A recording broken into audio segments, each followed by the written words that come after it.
David, why don't you kick us off, please, my love? Your original sin. When I was young, in the 1800s, I went to a Orthodox Jewish primary school. Right. And my best friend there was called Saul. To give you an example of how Jewish it was, I had one line, it's completely true, in the school play, and it was, "Well, Rabbi, you certainly do drive a hard bargain." Maybe the most Jewish line ever written. Wow. And so my best friend was Saul, right? And I was really friendly with him. My mum used to say, "You and Saul, you're like two peas in a pod." And then he went to the same secondary school as me, and in fact the same university, but we sort of weren't friends anymore. Now, I was friends with a mate of mine called Dave, and Dave always thought it was very funny that I had this very, very Orthodox Jewish friend. Yeah. Dave started writing to me from his university to my university, and under the guise of Saul's rabbi. Dave had never met Saul, and he was very worried, in these letters, Saul's rabbi, that Saul's foreskin had grown back. And he used to write these long letters. I remember one particular thing saying, "We in the Jewish community mourn the return of his winter coat." And I used to write back saying, Brilliant. we are also very worried over here about Saul and this terrible thing, and maybe one day we can see that it will recede or something.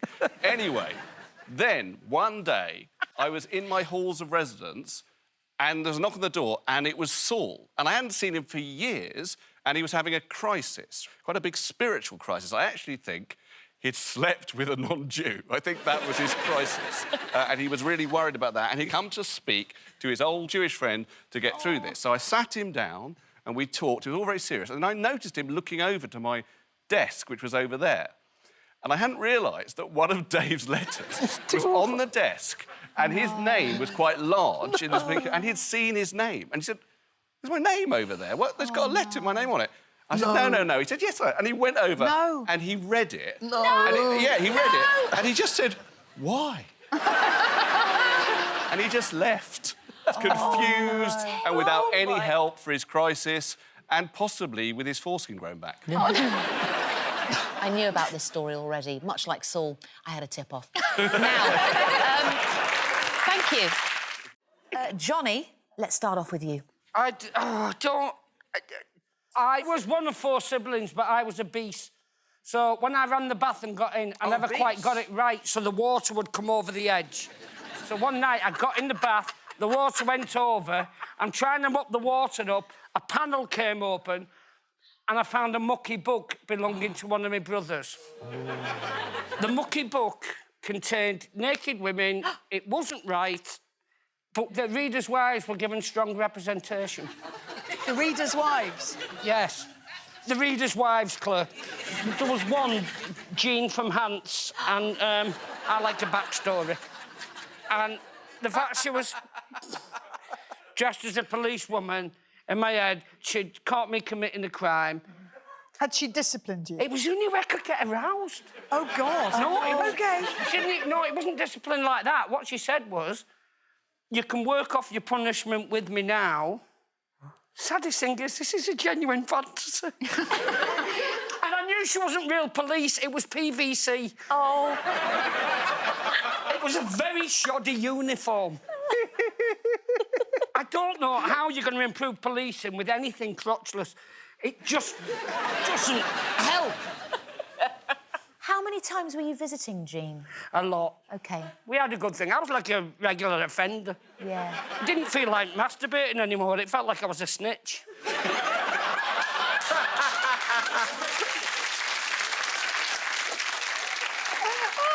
No, but this isn't the shameful bit. The shameful bit is, one night I was meeting some friends and I was like, I haven't got time for the backstory, so I'll just get...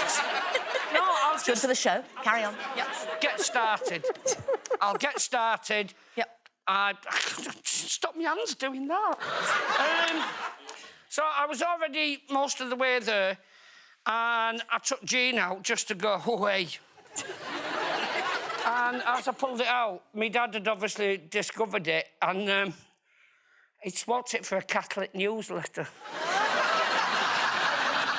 Oh, that's... So as I pulled it out, I had an erect penis in my hand looking at a picture of Our Lady.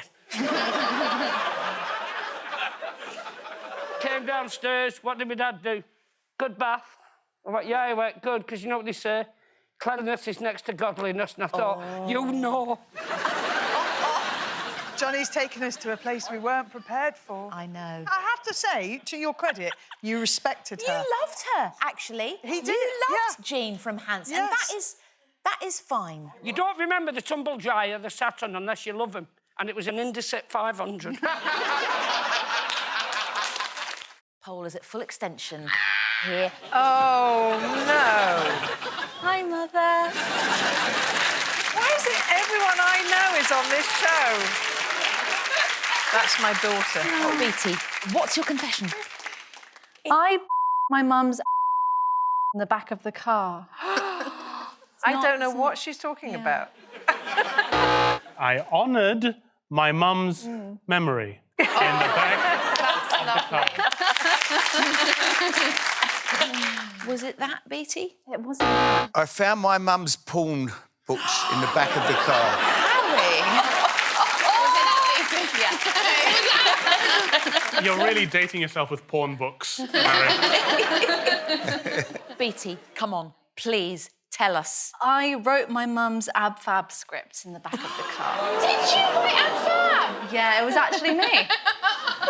Can you believe it? What, you Not a single credit. Did you actually write dialogue and jokes and everything? It was dictated to me and my sisters by my mum in the back of the car on the way to school. On the way to school? On the way to school. We were sort of right... And then Patsy says, oh, darling, get some more Molly or something, I don't know. And why were you forced to do this, Beatty? Because my mum literally used to write scripts on the way to read-throughs. Like on the... Drop them at school, get on the train, go to read-through. Hadn't written it. Write this down now. Wow. Yeah. It's absolutely true. That's brilliant. Not the most unforgivable thing she's done as a mother, probably. Oh, what were the other things? She made me watch Alien with her when I was 8. She was too scared to watch it on her own. That is... Well, it's a bloody doobie, isn't it? It's a ruddy, great, big old blunt. It's a joint. Is it? It's a joint. Yes, Oh, don't pretend you don't know that's a joint, Boulders. Boulders. You were giving me blowback before the show. We were going high. Gosh, yes. Oh, bloody well, take this one. Guilty as charged, Your Honour. Yeah? Wow, from the Rolodex of anecdotes I've got referring to the herb. I've got a few, actually. Just choose one. OK. And make it quite short. Oh, OK. Do you know what? It's the same place as the Chico anecdote. No. Same green room, same time, different Friday. Yeah? And it's another prank. Right? It's another drunken prank. To Chico? No, not to Chico, to a comedian that shall remain nameless. Richard Madeley. Comedian. Oh. My agent was there, and she left her phone unattended, her mobile. The comedian wasn't there, but he's with the same agent, and he's a very good friend of mine. And the week before, he had, at an event I wasn't at, smoked a strong spliff and whiteyed and fallen over and cut his chin. Had to go to hospital. And I got her phone and I sent him a text to tell him that the tabloids had got hold of the story. As if from the agent. As if from the agent. As if from the agent. He went to public school. And in the text, I said, just to let you know, the Daily Mirror have got hold of the story about you with the headline, From Blue Blood to Green Grass. That's good. And I didn't tell her I'd done it, and she woke up to 20 missed calls from him. No. You little prankster, Josh Widdicombe. Yeah. I know, Mel, you're so innocent, I have to tell you. Oh, it's the other thing. It's a condom. Yes. So I think this is me. OK. So before I left home, I was still young. Yeah. I had a boy stay over. I didn't have permission for him to stay over. This was not an official visit. Right. We had a very small house. There were only 2 bedrooms. I shared a bedroom with my sister, Cheryl. Right. So we had to do it in the living room. My mum walked in halfway through the sex. So we both pretended to be asleep so that she would go away. She did go away. In the morning, she was annoyed with me. She said, you can't do that. You can't just bring guys to the house. You have to have some respect for me. And I said, I swear, we weren't doing anything. We were hugging, we fell asleep. He's a friend from college, da, da, da. Anyway, then the cat vomited up a knotted condom.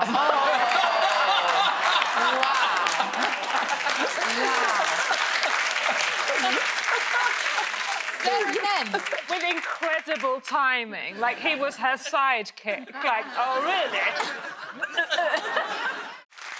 Before the break, I asked the question on everyone's lips, what links Gemma Collins with O.J. Simpson? The answer is they both struggle to find gloves that fit. Of course not. They've both lied in interviews. Ooh. Gemma, have you been telling fibs in interviews, my friend? Yeah, go on. Yeah, go on. It's about the sex tapes. How do you know about this? Because it's on my card. Right, so basically, I said in an interview once, thinking it was funny, yeah, I've done a sex tape like Kim K. Didn't think no more of it. Oh. Ha, laughed it off. Next thing, I'm now being interviewed by Piers Morgan on Life Stories. So he sort of leads me in it. So he goes to me, you done a sex tape, and you? I thought, shit. I just said, yeah. And now I'm in deep. So then he goes, what point does a reality star kind of draw their moral compass? You know, would you sell the sex tape for money? So then I went, thinking it was all a joke. Well, yeah, I'd set up the call line so I'd make on the profits from the phone-in. Pay-per-view, you know, the business mind's going. And then he says, how does it feel? He looks over to my parents in the audience. Oh, no. And he goes, well, how does it feel for your mum and dad to hear this? Yeah. Anyway, I got myself in whole hot water. Then he goes to me, who was the sex tape with? I gave a name. Was it Nick Knowles? No, I'd like it to be with Nick Knowles. I fancy him. Oh. He's got something about him, old Nick. Well, he's got an extension, that's for sure. Sorry, I've just gonged you for fancying Nick Knowles. And I'm never going to live it down, but there is no sex tape. It's one big god-awful lie. What I like is that you said you were in deep and no one made a cheap gag, and that's a really classy show. That was funny, honey. It's funny! Richard, 25th Blue Peter presenter. 24th. 24th? Never forget, you never forget. I'm sorry about that. Right. Why did you leave? What happened? I was...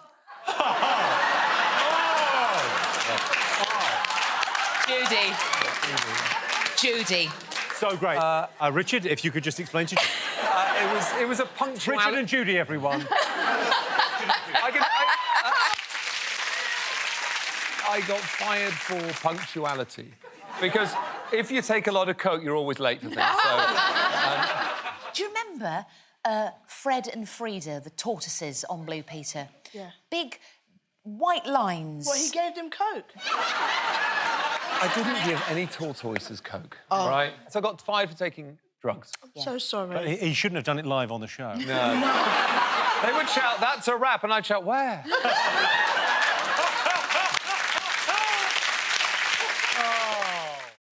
Yeah. That's funny. So, this is my prop because once it was my shop's first anniversary. I had been in business a whole year without going bankrupt, bust, or being shut down by the local council. So to celebrate that fact, I decided to order in 1,000 cupcakes for all that was coming to attend the one-year birthday. So that night, they was all put in my flat. I got my friends over and took them to the Sugar Hut in Brentwood, where we got absolutely battered on alcohol. Yeah. We then went back to my flat. It's now 4 o'clock in the morning. I decided that it would be funny to launch one of the cupcakes. It wasn't my friend Vicky, it was our other friend, Kelly Puckett. What's her name? Kelly Puckett. Yeah, we done all that at school. Fuck it. We done all of that. Jeez. So, yeah. I thought Tizzy Two Straps had it hard. No, I beat that. Kelly, fuck it. I launched the first cupcake at Kelly Puckett, thinking Kelly would laugh it off. Well, Kelly picks up now 6 that are in the box and launches it back at me. Right. it gets worse. There is so much extra thick buttercream icing. It's now going all over my wooden floor, up the walls. The fish bowl on the table. I slipped on the buttercream and fractured my coccyx, right? And I killed me fish. So, Gemma, you didn't make it to the anniversary opening. No. The punters never got to eat the delicious civilians cakes. starved. Seems to be a recurring theme, if you don't mind my saying, Gemma. Oh, that was absolutely dastardly and disgusting and rather marvellous. Now, Graham, take a deep draught of the old rosé and tell us, my friend, original sin. What do you have? This is honestly, I only very recently confessed this to my mother. Because when I was about 7, 8, didn't want to go to school, so feigned illness, I'm kind of going, ow, tummy ache. So my mother went, fine, don't go to school, stay there.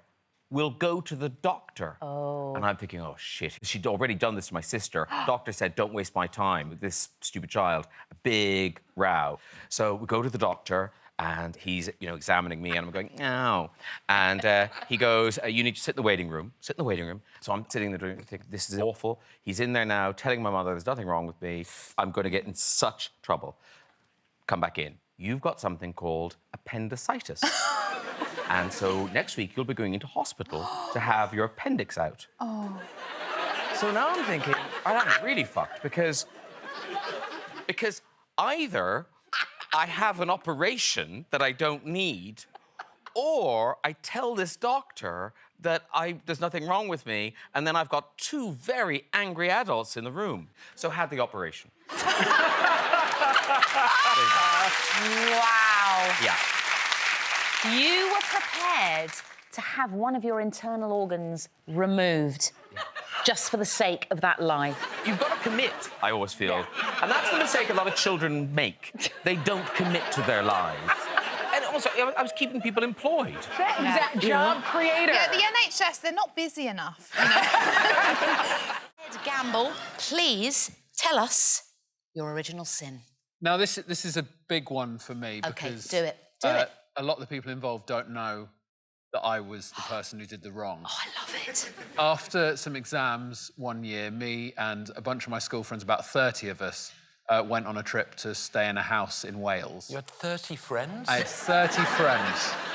30 boys, 17 or 18. I don't see why you had so many friends. I just don't understand. Ed, were there 30 or have you slightly embroidered that? No, it was about 30 of us, all staying in a house in Wales. Oh. So smelly. I have one boy that age in my house, and even the dogs will get up and leave when he walks in the room. You know what I'm saying? I'm sorry to say this, Sindhu, but it's about to get a whole lot smellier. About 2 days into the trip, the water went off. We didn't think to call a plumber or anything like that. We were just like, well, I guess we don't have water now. And everyone was going to the toilet outside. Oh. I was not the sort of person who could go and do main toilet outside. No. I could do little toilet outside. No. It's just not me. No. Did you grow up calling it that? Mum, I have to go to main toilet. No, actually, when I was small, I would say shit and piss, but I've changed it now. Oh, I see. We called it biggies. So I thought I'd do it inside and just hope that everything worked out all right.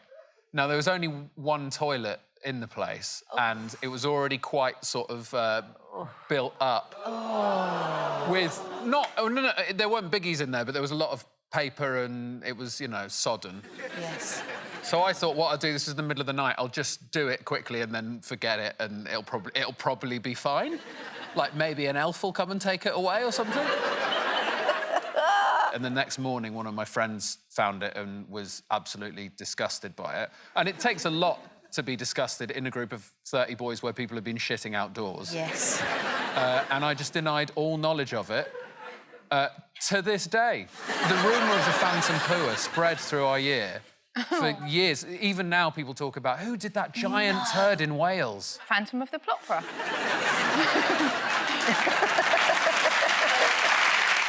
Thank you very much for sharing. Thank you, I feel awful.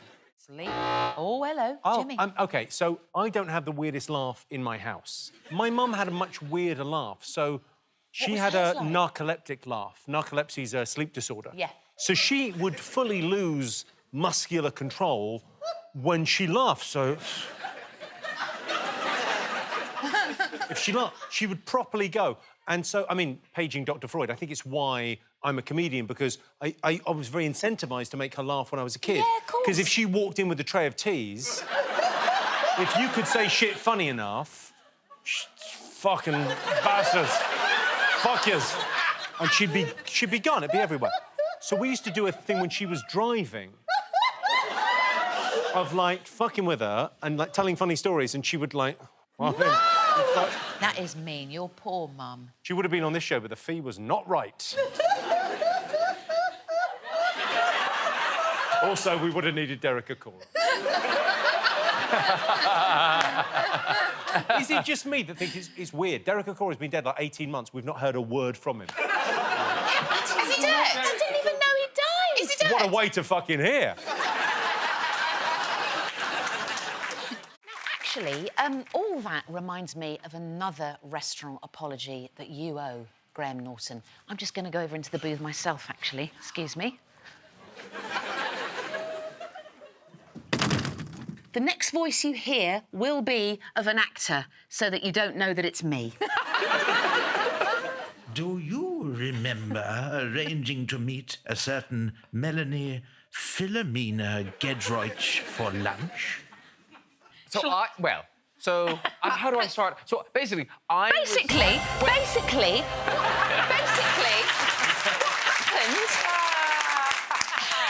what happened, gang, was Graham asked me to meet him for lunch. I'm really chuffed. That's a lovely, lovely thing. So I went there, appointed day, appointed time, sat, was rather shishy, lovely little restaurant in Soho, and I sat there, really lovely. I dressed up a little bit, you know, really excited to see Graham. And the clock went by and it was, 10 minutes. OK, that's fine. I'm not quite looking like a bell end yet. I will be probably in about 10 minutes, but at the moment, everything cool. So Mel's doing this. Mel's in a restaurant by herself. For an hour, Graham. But me, unaware, totally forgotten about this. I've totally forgotten that I'm seeing Mel for lunch. I meet another friend. And I go, do you want to go for lunch? And they went, yeah. And I went, why don't we go to that restaurant? What was going on in my fucking mind? Let's go to the restaurant I've already arranged to go to. And stood me up. So we walk in, and the maitre d' person went, oh, she'll be so pleased you're here. And I'm thinking, who the fuck is over here? And then I see this smiling face, and you know that thing where the mist cleared? And I was like, oh, shit. But My